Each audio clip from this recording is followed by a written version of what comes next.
name is Ron Hood, and I'm here to introduce the Buck Hood's Woods Hoodlum. Now this is a big blade. This baby measures 10 inches from end to end on the cutting surface, but it only weighs 14 ounces. And you might say to yourself, why in the world do they make a knife that big? Well, let me tell you. I've been teaching wilderness survival for over 40 years. And in all of that time, I visited a lot of different primitive tribes. And among those primitive tribes, one thing stands out in every case. They all use a big knife. Why?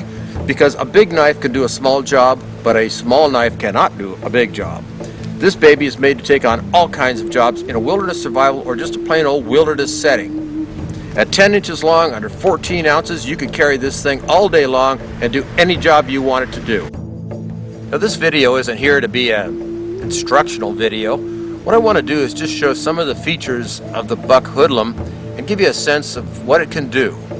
One of the first things I want to tell you about is this is a little bit different steel than the stuff that Buck has been using for a long time so successfully. This is made out of 5160 spring steel.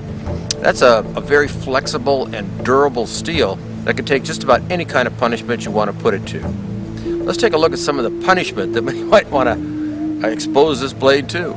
First thing I want to show you is something called batoning. Batoning is where you take a big stick and you turn it into little sticks. And you need this because you might want to start a fire out there when it's good and cold like it is up here in northern Idaho. So I've got this and I need something to start that fire with. Well, I whack on it like that and look, it doesn't go anywhere. So what I do is I pick up a club like this and I hit it. And as you can see now, I just split off the piece that I need. But you know what? Maybe I need something a little bit bigger. Let's say that I need something that, well, I want to make some shingles. Why not, huh? So we'll whack it again. Grab the old baton. Now you don't need to be worried about this. As long as you control the blade, what you're doing is you're just splitting off a big old piece of wood like that and you got a shingle or a nice hunk of wood to throw into the fire. Well, that's a nice piece of wood, but it's still too big for that fire.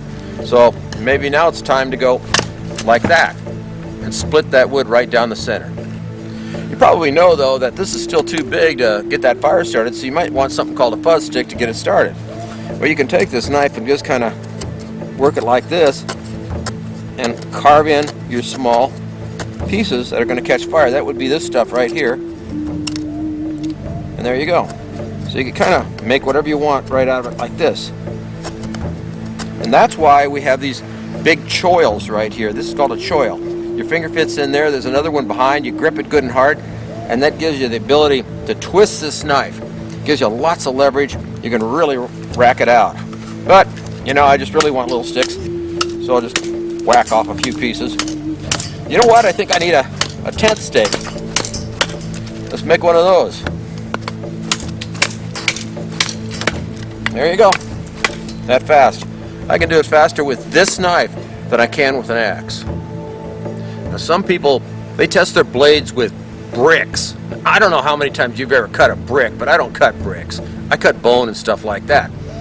But they'll try it on bricks and concrete and just about everything. Oh yeah, this blade broke when I chopped a brick. That's not so smart, is it? Would you do that? I wouldn't, but I would chop this. Let's see how it performs. A knife like this needs to be able to meet real-world challenges. What kind of a challenge would really put this thing to the test?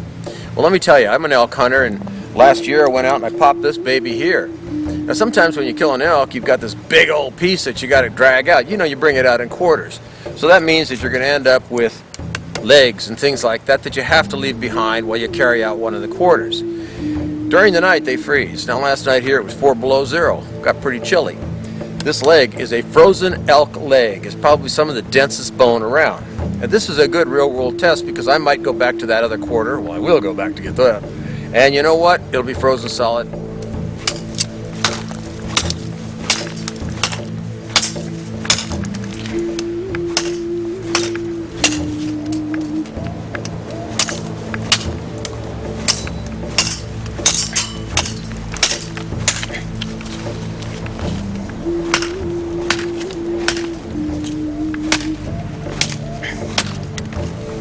There you go. Frozen elk bone. Tore that baby apart.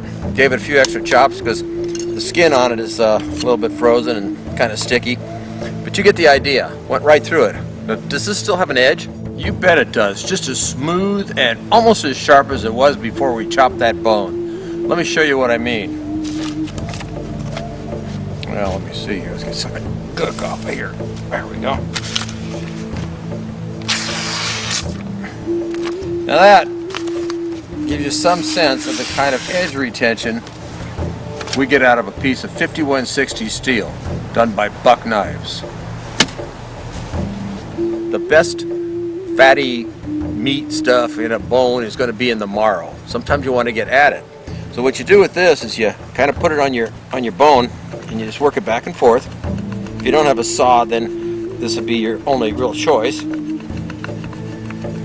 What that does, it puts a scoring spot on there, which weakens it up a little bit. Then you take the back of your knife and you whack it. And it cracks it open like that so you can get right in there and get all of that marrow right out.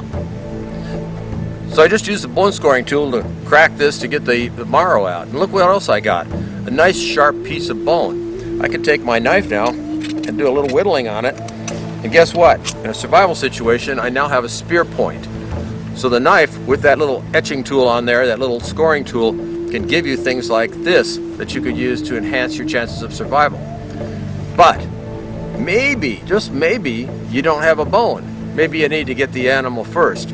What would you use if you didn't have this to use as a spear?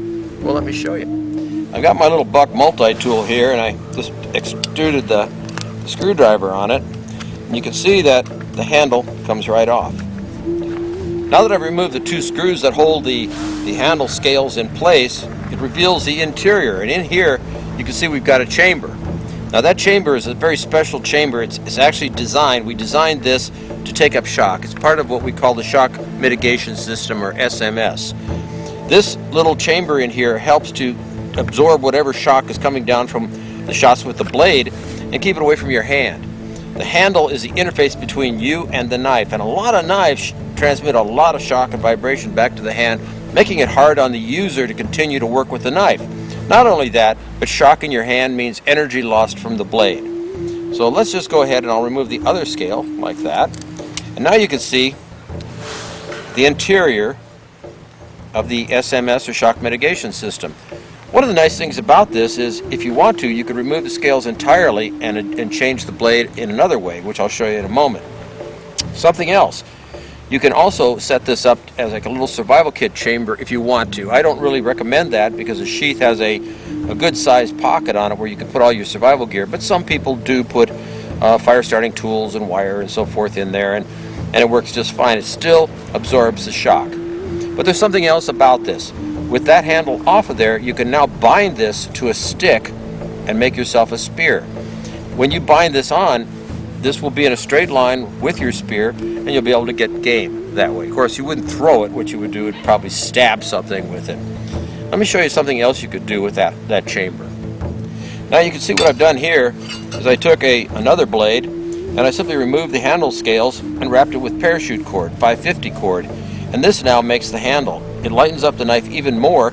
It still gives you the shock protection that you want from that SMS system, but it also adds to your kit here, right on the knife, a full-on 10 feet of parachute cord that you could use for binding this to your spear or for any other use that you might conceive of. So that's another advantage of having this removable scale system with the SMS inside. Just so you know, this knife has been in development for over 2 years, and we've got hundreds of these things out in the field working hard. Now that's backed by the Buck Knives Forever Warranty. And that warranty is something that came out of the 100-year history of Buck Knives, a company that is American owned right here in Idaho, and where everybody cares about the product they put out. If it's a Buck, it's the best.